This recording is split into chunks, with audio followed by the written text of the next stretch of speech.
ampifaliana ry avana malalo azoantsika mifanatritava-tozy zao amin'ny sary mba azoantsika miara-miainy ten'Andriamanitra kanefa koa azoantsika mandray ny afatra tsara mentompo antsika amin'ity ity. Ho aminareo izay efa nahazo finoana soa tahaka ny anay amin'ny fahamarinan'i Jesosy Kristy, Andriamanitsika sy mpamonjy, ampitomboana ho anareo ani ny fahasoavana sy ny fiadanana amin'ny fahalalana tsara n'Andriamanitra sy Jesosy Tompontsika. Amen. Talata 10 May 2022 manjenantsika aloha hevitra manao hoe miaso mino ny fanahy masina. Andeha ry havana hidera sy hankalaza ame voninahitry n'Andriamanitra isika. Hideranao amin'ny foko rehetra aho, eo natrenandreo Andriamanitra no ankalazako anao. Hivavaka manarify ny tempolinao masina aho, ka hidera anaranao no ny famindraom-ponao sy ny fahamarinanao. Fa efa menao voninahitra ny teninao ambony ny anaranao rehetra. Tamin'ny andro nitarainako dia namaly ahy ianao. Menao fahasahiana aho ka nisery fanahiko. Jehova, hideranao ny mpanjaka rehetra amin'ny tany, fandre ny teny vavanao izy. Amen.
Dia vavaka isika. N'Andriamanitra raisy zanaka ary fanahy masinao, misaotra fa afaka mivavaka aminao zahay. Omena tombonandro ka afaka mihaino ny teninao. Midera sy mankalaza mivoninahitra inarinao zahay, mamonjafo aminay mpanota mantra Tompo, ka velao ny helikay. Miasa fanahy masinao, aminay mino anao, raha indray ny afatra tsara avy amofonay zahay. Anaran'i Jesosy Kristy ilay teny tonga nofo, novanay izany mivavaka izany. Amen. Ny finainao antsika amin'ny unité ravina malala dia hitanao amin'ny filazantsara sorata amin'ny Matio. Matio 2:12, ny 2:20 ka hatramin'ny 1:20. Mivaky toy izao anaran'i Jesosy. Ary io ny mpanompoka izay novidiko, ny malalako, izay sirako mifoky indrindra, apetrako ao aminy fanahiko, ary hitorin-drariny amin'ny jetilisy izy. Tsy fanditra na hiantso mafy izy, ary tsy hisy andreny feony any an-dalana. Tsy ho tapahana ny volotara torotoro, ary tsy ho vonoina ny lanjiro manetona, ambara-pamoaka ny rariny ho mpandresy ary ny anarany nodikiny jetilisa. Amen. Ray masino manamasinana ny fahamarinana, ny teninao ny fahamarinana. Amen.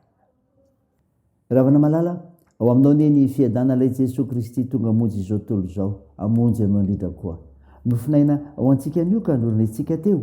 Matio 2:20 tantara nanasana Jesosy ilay lehilahy maty-tanana tamin'ny sabata sy ny fahatezerany fariseho. Noho izany izao ny vao marika eto. Jesosy Kristy ilay mpanompony Jehova manazava ny hevitry ny lalàna. Jesosy Kristy ilay mpanompony Jehova manazava ny hevitry ny lalàna. Amarin'ny soratra masina eto ry havana fa tanteraka ao amin'i Jesosy Kristy ny teny faminaniana ny lazainy Isaia-paminany. Naseho Jesosy ny fahefanina sitrana ary niaraka tamin'ny teny nolazainy ny fahasitrana lehilahy maty-tanana ila. Izy no ilay nambara amin'ny mpaminany hoe indro ny mpanompoko izay nofidiako, ny malalako izay sirako ny foko-indrindra apetraka ao aminy ny fanahiko.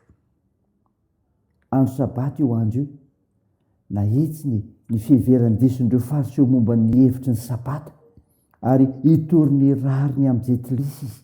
Ny rariny lazainy eto dia ny sitrapon'Andriamanitra, ny fivavahana marina natao fitsipika ampiariny eo amin'ny toe-panim-piainany ao amin'ny olona rehetra. Pirofo izany fa izy rery ihany no manam-pahefana feno anazava ny lalàna araka ny hevitr'Andriamanitra. Jesosy Kristy ilay mpanompony Jehova mitondra fiadanana izy. Zany ry havana, mitondra fiadanana izy. Tsy nafaly ireo fariseho izany satria nanozongozona ny fahefany amin'ny mpitarika vavahana azy. Tonga hatrany amin'ny fikasana hamonan'i Jesosy izy ireo. Vokatr'izany dia niala teo Jesosy. Ny fihetsiny tsy tia ady manoloana ny faninjehana sy fankalan'ny fariseho io no ambaran'ny filazantsara araka amin'ny Matio hoe tsy fanditra na hiantso mafy izy ary tsy hisy handre ny feony any an-dalana. Ny 9:20. Milaza ny toe-panahiny mora sy malemy izany. Aseho amin'ny 9:20 koa ny fitiavany tsy misy fetra nanany ka hitsinjovany manokana ireo rehetra izay manana fotoritory sy malahelo am-panahy. Tsy mitsahatra amin'ny asany izy, mandrapahatonga ny faharesen'ny fanehoerana rehetra anjakan'ny sitrapon'Andriamanitra. Zany ry havana, Jesosy Kristy ilay mpanompony Jehova manazava ny hevitry ny lalàna kanefa koa dia mitondra fiadanana. Raiso izany, saina izany, dia n'Andriamanitra ny voninahitra. Amen. Hivavaka isika. Andriamanitra, misaotra ny hofinainany menao anay izay mampafantatra an'i Jesosy Kristy ilay mpanompony Jehova hany manazava ny hevitry ny lalàna ary mitondra fiadanana. Hivavaka aminao izay ny amin'ny asan'ny fiangonanao. Mitory ny filazantsaranao, mitory an'ilay Jesosy Kristy nandresy ny fahafatesana, milaza ny asan'ny fanahy masina ao aminy. Da io tompony ezaka rehetra atao anapariana izany. Mivavaka aminao izay, ny asanareo marary, hitahinao ireo asa fitsaboana. Ampinoany tompo ro azo amanjo, fonjeo ireo mantra sy sahirana, ka tohanareo maresoikolona. Tompo, da io ny fiazakazanay, ny asa fivelomana, ny fikasana tsara, ny fianarana, dia miarovanay, da io ny firenenay. Ny vavakay dia atao amin'ny alalan'i Jesosy Kristy mpamonjy anay, izay nampianatranay ny vavaka manao hoe: ranay eo izay ny an-danitra, ao masinina ny anaranao, ho tonga anie ny fanjakanao, atao anie ny sitraponao ety an-tany ho tahaka ny an-danitra. Meo ny an'izy anona sahaza ao anay, ary mamela ny helokay tahaka ny namelanay izay meloka taminay, ary aza mitondra anay amin'ny fakapanahy, fa manafany amin'ny ratsy, fanao ny fanjakana sy ny hery ary ny voninahitra mandrakizay. Amen. Raisy ny finoana ry havana nizodrana tohitra anao amin'ny anaran'i Jesosy Kristy. Hitanao ny tompo ka ambina sy salama amin'ny zavatra rehetra ny ianao, tahaka ny nambinina amin'ny fanahinao ihany. Amen. Teo an'Andriamanitra irery ny voninahitra amin'ny anaran'ny Ray sy ny Zanaka ary ny fanahy masina. Amen.